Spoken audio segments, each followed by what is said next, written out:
Oil my back, then go lower. 6 words. Renata's hands freeze mid-air, oil dripping between her fingers onto the concrete floor. The American sergeant lies face down on the medical table, shirtless, still, not watching her. Why isn't he watching? Every propaganda film showed this moment differently. The victorious soldier, the conquered woman, eyes that devour before hands that take. But Sergeant Mitchell's face is buried in a folded towel, his breathing shallow, pained. 400 German women in American custody by January 1945. Less than 0.08% of all POWs. Renata is one of them, 24 years old, former Wehrmacht nurse. Now standing in a canvas medical tent in Belgium, ordered to touch an enemy soldier's bare skin. Wenn Sie sagen, tiefer gehen, meinen Sie etwas anderes. When they say, go lower, they mean something else. That's what Brigitte told her last night. Brigitte, 19, signals operator, hands still shaking from the transport truck. Brigitte, who heard the same stories in training camps, who believed every word. The oil smells like petroleum and antiseptic, medical grade. The tin is labeled in English she can barely read. The American doctor, Hoffman they call him, watches from the corner, clipboard in hand. Why is he writing? Renata's throat tightens. Her fingers hover over Mitchell's spine. The skin there is wrong, raised, ridged. She forces herself to look closer. Scars, dozens of them. Shrapnel wounds running from his shoulder blades to his lower back. Some fresh, still pink. Others white with age. The lower, he mentioned. She sees it now. A cluster of wounds just above his waistband. Untreated. Festering at the edges. He's not asking for pleasure. He's asking for medicine. But her hands won't move. 8 months of propaganda doesn't vanish in 8 seconds. The films, the warnings, the whispered stories of what Americans do to captured women. Sie nehmen alles, erst deinen Körper, dann deinen Verstand. They take everything, first your body, then your mind. Mitchell shifts slightly. A groan escapes, pain, not desire. The wounds on his lower back crack open, fresh blood seeps through. Please. His voice is muffled by the towel. It hurts. Dr. Hoffman steps closer. His pen stops moving. He's watching her face now, waiting to see what she'll do, what she'll choose. Renata dips her fingers into the oil. Cold. Slick. Her hand descends toward his spine. Then his hand moves, reaching toward her wrist. His fingers close around her wrist. Renata's breath stops. The grip isn't violent, isn't pulling. His hand trembles, from weakness, not aggression. Mitchell guides her palm 3 inches to the left, pressing it against a ridge of scar tissue she missed. Here. His voice cracks. This one's deep. She feels it. A crater in his flesh where shrapnel once lived. The edges are hot, infected. How long has he been ignoring this? Dr. Hoffman's pen scratches across paper. He's documenting. Everything, every touch, every instruction. Why? Ich dachte, will mich festhalten. Wollte mir zeigen, wo es weh tut. I thought he wanted to hold me. He wanted to show me where it hurt. 73% of spinal shrapnel wounds required daily oil treatment. Without it, infection rates skyrocketed. Scarring fused to muscle. Movement became agony. Renata knew this. She was a nurse before becoming a prisoner. She treated German soldiers with identical wounds. But treating the enemy? Mitchell releases her wrist. His hand falls limp beside the table. The brief contact cost him energy he didn't have. She watches his ribs expand with labored breathing. 27 shrapnel fragments removed from his back. The record sits on Hoffman's clipboard. She glimpsed it earlier. 27 pieces of metal. He's lucky to be breathing. Renata works the oil into the crater wound. Mitchell's body tenses. A hiss escapes through clenched teeth. The antiseptic burns. She knows this. Every German soldier she treated reacted the same way. Don't stop. His words come out strained. Please. She doesn't stop. Her fingers move methodically now. Nurses' hands. Healers' hands. The propaganda voice in her skull grows quieter with each stroke. This isn't what they promised. This isn't the violation she expected. The tent flap rustles. Brigitte enters, carrying fresh bandages. She freezes when she sees Renata's hands on American skin. Her eyes widen, fear, confusion, judgment swirling together. "Renata, what are you—" "Medical treatment." Renata doesn't look up. "He's wounded." "But they said—" "I know what they said." Brigitte's face cycles through emotions Renata recognizes. She felt them all 60 seconds ago. The dissonance between expectation and reality. The propaganda cracking like thin ice. Dr. Hoffman gestures toward the next bed. Another patient, another American. "Your turn, Fräulein." His German is clumsy but clear. "Bed 4, burn victim. He needs the same treatment." Brigitte's hands clutch the bandages. Her knuckles go white. But Brigitte isn't so lucky. Her patient just said 3 words that made her go pale. "Take off your gloves." Brigitte's hands won't move. Lieutenant Crawford lies face down on the medical table. 3rd-degree burns cover his back like a map of hell, pink, raw, weeping fluid through gauze that should have been changed hours ago. He's a pilot, was a pilot. His B-17 caught fire over Frankfurt. He bailed at 3,000 feet. The flames followed him down. Brigitte stares at her latex gloves. Standard medical issue. White, clean, safe. Handschuhe aus. Haut an Haut. Das haben sie in der Propaganda gezeigt. Gloves off. Skin on skin. That's what they showed in propaganda. The films never showed burn victims. They showed conquest, domination, soldiers taking what they wanted. Every frame designed to make surrender unthinkable. Every scene burned into memory like Crawford's skin. 89% of burn treatments in 1945 required direct skin contact. Petroleum jelly applied through gloves trapped bacteria, created infection, killed patients. The medical corps learned this in North Africa, adapted protocols, saved lives. But Brigitte doesn't know this. She knows the latex snap of gloves coming off. She knows what that sound meant in the propaganda reels. Corporal Vance, the translator, steps closer. His German is broken, fractured. He learned it from a textbook printed in 1918. Take off, coverings, touch, everywhere, lower also. Lower also. Brigitte's throat constricts. Lower also. The words land like grenades. Her mind completes sentences the translator never said. Her body prepares for violence that isn't coming. Crawford groans into his pillow. The burns are cracking. He needs treatment now. Every minute of delay increases infection risk by 7%. But Brigitte can't move.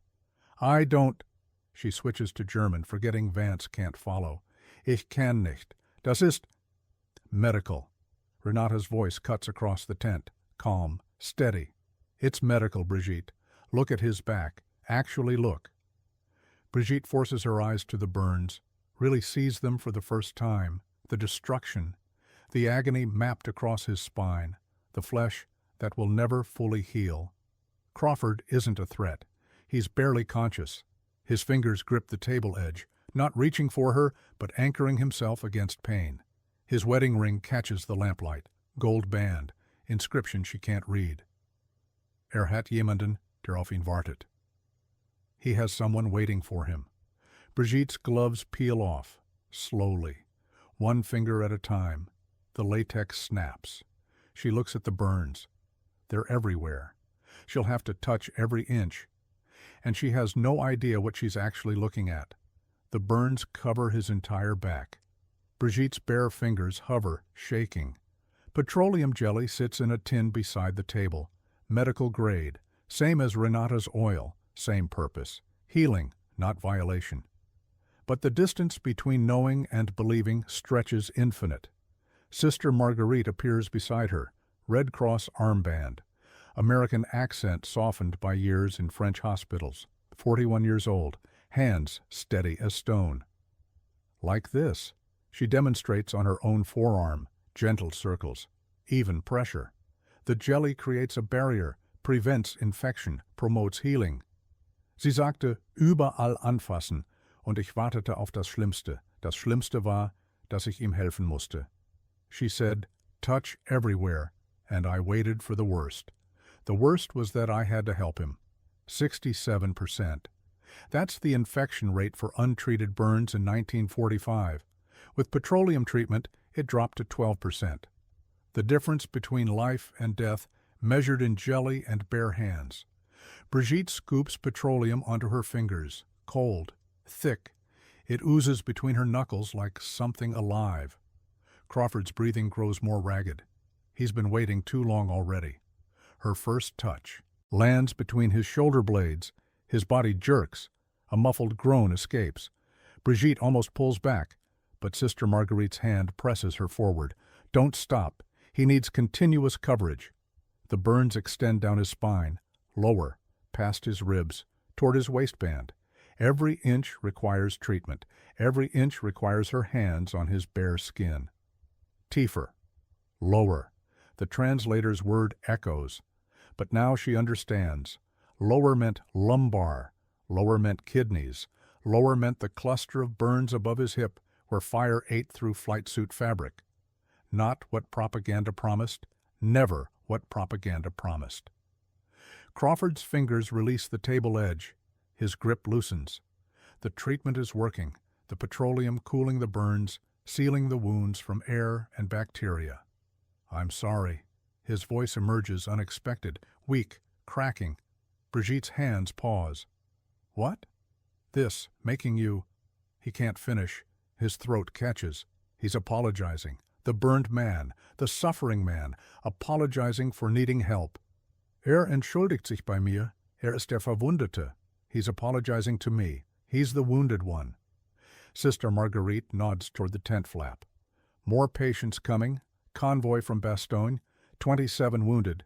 We'll need every trained hand. Brigitte looks at her petroleum-covered fingers. Trained hands. Healing hands. But the next room has a different sound. Renata hears it first. Crying. Not pain. Something worse. The American is crying, not from pain, from shame. Private Holloway sits in a wheelchair, 21 years old, spinal injury from a mortar blast outside Bastogne, both legs motionless, useless, dead weight strapped to a living body. His treatment tin sits on the table beside him, unopened. He can't reach his own back. "Please," his voice splinters. "Lower. I can't." Weinte nicht, weil mich wollte. Weinte, weil sich schämte, mich zu brauchen. He wasn't crying because he wanted me. He was crying because he was ashamed to need me. 4,200 American soldiers suffered spinal injuries causing paralysis in World War II. Most required daily intimate care, bathing, toileting, wound treatment in places they couldn't see or reach. Chaplain Morrison stands in the corner, 54 years old, Bible in hand, but not reading. He's here for emotional support. Holloway requested him, a witness, a protector, not protecting Renata from Holloway, protecting Holloway's dignity. "My wife," Holloway's voice cracks again, "I can't write to her about this. Can't tell her what I've become." His wedding ring catches lamplight, same as Crawford's, same gold band, same promise to someone far away, someone waiting for a whole man to return. Renata kneels beside the wheelchair. The position is submissive. Propaganda would scream warning, but here it's practical. Access to his lower back, treatment zones she couldn't reach standing. Berührte seinen Ring immer wieder, als würde sich daran festhalten. He kept touching his ring, like he was holding onto it. "I'll be professional." She says it in English, clumsy, accented, but clear. Medical, nothing else. Holloway nods, doesn't trust his voice. His hand finds his ring again. The oil is cold against his skin. She works in systematic patterns, lower back, kidney area. The zones where bed sores form if skin stays dry, where paralysis becomes infection, where shame becomes death. Chaplain Morrison looks away, not from suspicion, from respect, giving Holloway privacy in a room with none. "Thank you." 2 words. Holloway whispers them when she finishes. Renata stands, wipes her hands. Her heart hammers with something unexpected. Not fear, not confusion, purpose. Ich habe ihn geheilt, der Feind, und ich habe nichts Falsches gespürt. I healed him, the enemy, and I felt nothing wrong. But outside footsteps approach, fast, angry. The tent flap rips open. Someone's been watching, and she's furious. You touched him there? Liesel's voice cracks across the ward like artillery. She stands in the tent entrance, 29 years old, former BDM youth leader, eyes burning with something between rage and betrayal. Her finger jabs toward the wheelchair where Holloway sits motionless. His back, his lower... She can't finish. The words twist into something obscene. Du hast dich ihnen hingegeben. Du bist nicht besser als eine... You gave yourself to them. You're no better than a... Stop! Renata's voice cuts sharp. It was treatment, medical treatment. I saw your hands. Liesel steps closer. Her boots ring against the wooden floor. I saw where they went. What you did. 61%. That's how many German POWs initially believed Allied medical procedures were covers for assault or experimentation. Propaganda worked. Even now, especially now, when reality contradicted everything they've been taught. Holloway's wheelchair creaks as he tries to turn. His paralyzed legs don't cooperate. Ma'am, she was helping. Quiet. Liesel doesn't look at him. Won't acknowledge him. He's not a person in her mind. He's a symbol, an enemy, a predator who somehow convinced his prey to participate. Was hast du wirklich gesehen, Liesel? Was dachtest du, dass du siehst? What did you actually see, Liesel? What did you think you were seeing? Brigitte emerges from the burn ward, petroleum still glistening on her hands. She takes in the scene, Liesel's fury, Renata's defensive stance, Holloway's confused shame. Liesel, the procedures are... You too? Liesel's voice pitches higher. Both of you, touching them, letting them order you to... Order? Renata steps forward. Nobody ordered anything. He asked for medical help. His spine is damaged. He can't reach his own back. That's what they want you to believe. Dr. Hoffman appears in the ward entrance. He's heard the shouting. Everyone has. His clipboard hangs at his side. His face shows no anger, only exhaustion. How many times has he watched this scene unfold? Fräulein, his German is careful, practiced. Perhaps you'd like to observe a procedure. Understand what we actually do here. Liesel's fists clench. I don't need to observe. I know what Americans do. Do you? Hoffman's voice stays level. Or do you know what you were told Americans do? The question hangs in antiseptic air. Liesel's certainty flickers, just for a moment. Dr. Hoffman steps between them. What he says next will shatter Liesel's world. Watch the procedure, then decide who violated whom. Dr. Hoffman's voice is ice. He leads Liesel to the demonstration table. A new patient lies face down. Private Anders, 23, shrapnel wounds across his lumbar region, lower back, the exact area that triggered Liesel's accusation. Sister Marguerite prepares the oil, measured amount, sterile hands, every movement precise. The lumbar region, Hoffman points to a medical chart on the wall. Kidneys here, spine here, shrapnel entry points here, here, and here. Tiefer bedeutete Lendenwirbel nicht das, was ich dachte. Lower meant lumbar spine, not what I thought, 34%. That's how many German women POWs misunderstood at least one intimate-sounding instruction during their first week. Not because Americans intended confusion, because military medical German hadn't been updated since 1918. Corporal Vance, the translator from Brigitte's ward, appears beside Hoffman. The doctor hands him a new phrase book, modern medical terminology, proper translations. We discovered the problem last month. Hoffman's voice softens slightly. Our translator was using outdated terms. Lower in 1918 German had different connotations than medical English. Liesel's face shifts. Something cracks behind her eyes. Sister Marguerite begins the treatment. Oil applied to Anders's lower back, lumbar vertebrae, kidney zones, nowhere else. Nothing beyond medical necessity. Every procedure is documented. Hoffman lifts his clipboard. Witness signatures, treatment areas recorded, times noted. We follow protocols precisely because we know what prisoners expect. Wir wissen, was sie glauben, also beweisen wir ihnen das Gegenteil. We know what they believe, so we prove the opposite. Liesel watches Sister Marguerite work. The American nurse's hands are clinical, professional. There's no lingering touch, no inappropriate pressure, just medicine. The propaganda films, Liesel starts, lies. Hoffman doesn't let her finish. Designed to make surrender unthinkable, to make you fight until death rather than accept capture. He pauses.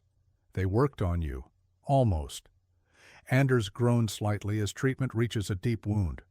Marguerite adjusts pressure, continues. The soldier's hands grip the table. Pain, not pleasure. Liesel's fists unclench. Her shoulders drop. The rage draining out leaves something rawer behind. Shame, recognition. The vertigo of a worldview, collapsing. She looks at Renata across the tent, opens her mouth, closes it. One word forms on her lips. German. Simple. Devastating. But Renata isn't ready to hear it. Not yet. Liesel's face changes. Something breaks. She says it anyway. Entschuldigung. Sorry. One word. Liesel's voice breaks. The tent goes silent.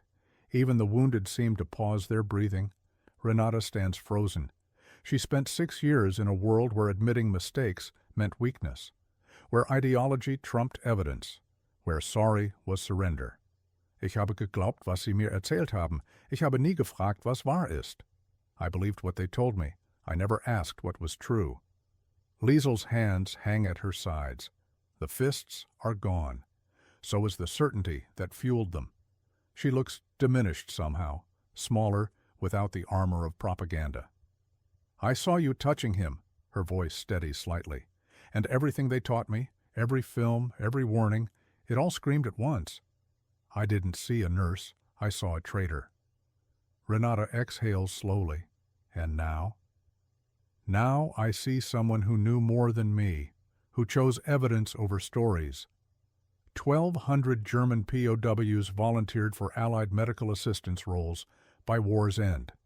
89% were women, former enemies becoming healers, former believers becoming skeptics. Sister Marguerite steps forward. Her Red Cross armband catches lamplight. We have a training program, nurses, assistants, anyone willing to learn proper protocols. Sie bietet mir an, mich zu lehren, nach allem, was ich gesagt habe. She's offering to teach me, after everything I said. Liesel looks at the American nurse, searches for mockery, finds none. Why would you train me? I accused your people of, because you're not the first. Marguerite's voice holds no judgment, and because anger born from lies isn't the same as hatred born from truth. Hoffman extends his clipboard. A volunteer form, space for a signature. Liesel stares at it, the pen beside it, the choice it represents. 8 years of BDM training screaming betrayal, reality whispering something different. Her hand reaches for the pen, trembles, steadies. She signs. Renata watches from across the tent. Something releases in her chest, tension she didn't know she was holding. Brigitte appears beside her, petroleum finally washed from her hands. She believed everything. Brigitte's whisper is soft. And now she doesn't. That's the hardest part. Renata's eyes stay on Liesel, not learning the truth, surviving when the lies collapse. The oil tin sits on the nearby table, same tin from the first treatment. Liesel picks it up, reads the English label she couldn't understand hours ago. 3 months later. Frankfurt. Liesel holds the tin again, but this time she's not the student. October 1945. Frankfurt. Liesel's hands are steady now. She's training others. The rehabilitation hospital occupies a former school building. Chalk dust still lingers in corners. Desks replaced by medical tables. Blackboards covered with anatomy diagrams instead of multiplication tables. 17-year-old Ursula sits before her. New trainee, former factory worker, hands shaking the way Liesel's shook 9 months ago. The word is lumbar. Liesel points to the diagram, lower back, kidney zone. When they say lower, they mean this region, nothing else. Tiefer ist ein medizinischer Begriff. Wenn du Angst hast, frag nach. Niemals raten.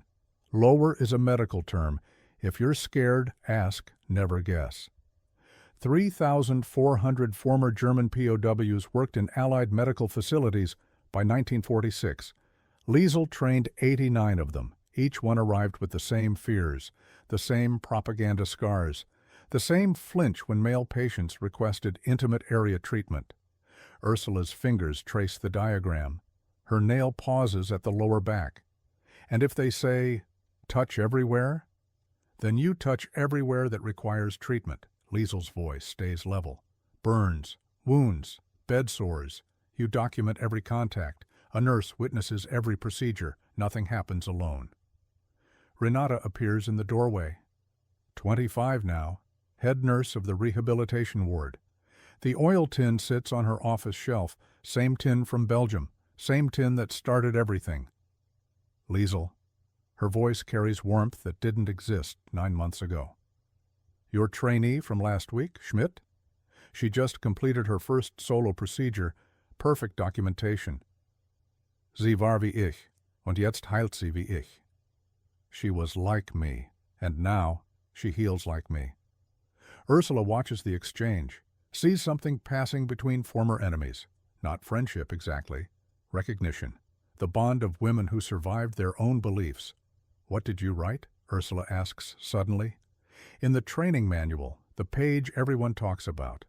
Liesel reaches for the worn booklet on the table, opens to a dog-eared page.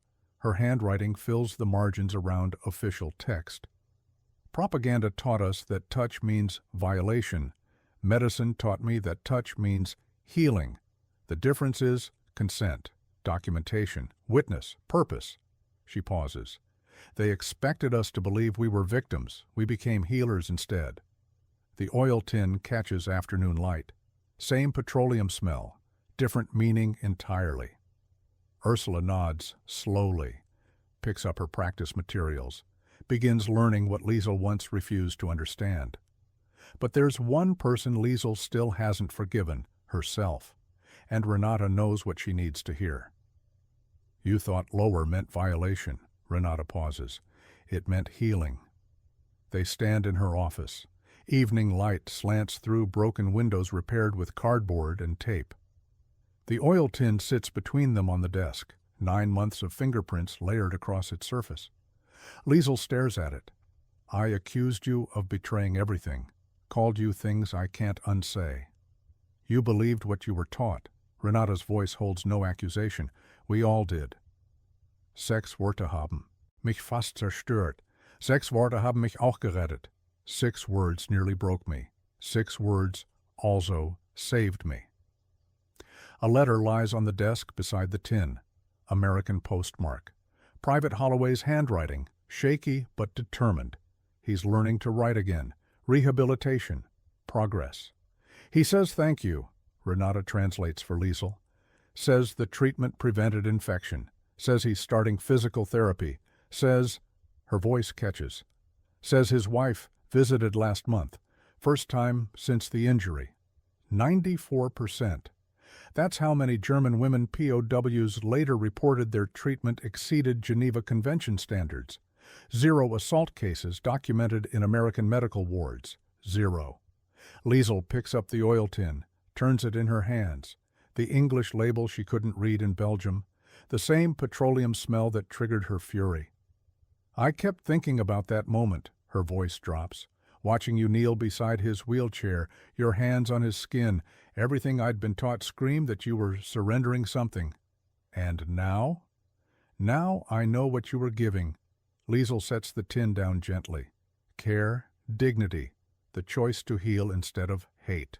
The oil tin will sit on that shelf for 42 more years. 1987. Liesel donates it to a Frankfurt museum. The label reads, When go lower meant let me live. Sie hörten Öl meinen Rücken, geh tiefer und erwarteten das Schlimmste. Was sie bekamen, war eine zweite Chance. They heard, "Oil my back, go lower," and expected the worst. What they got was a second chance. Renata walks to the window, looks out at Frankfurt rebuilding, brick by brick, belief by belief. "Quick question," she turns to Liesel. "What city are you watching from right now? What time is it? Because this moment, right here, it's traveling further than we'll ever know." Liesel stands beside her. Two women who survived what propaganda promised. Two healers who chose evidence over fear. Oil my back, then go lower. 6 words that nearly destroyed them. 6 words that proved everything false.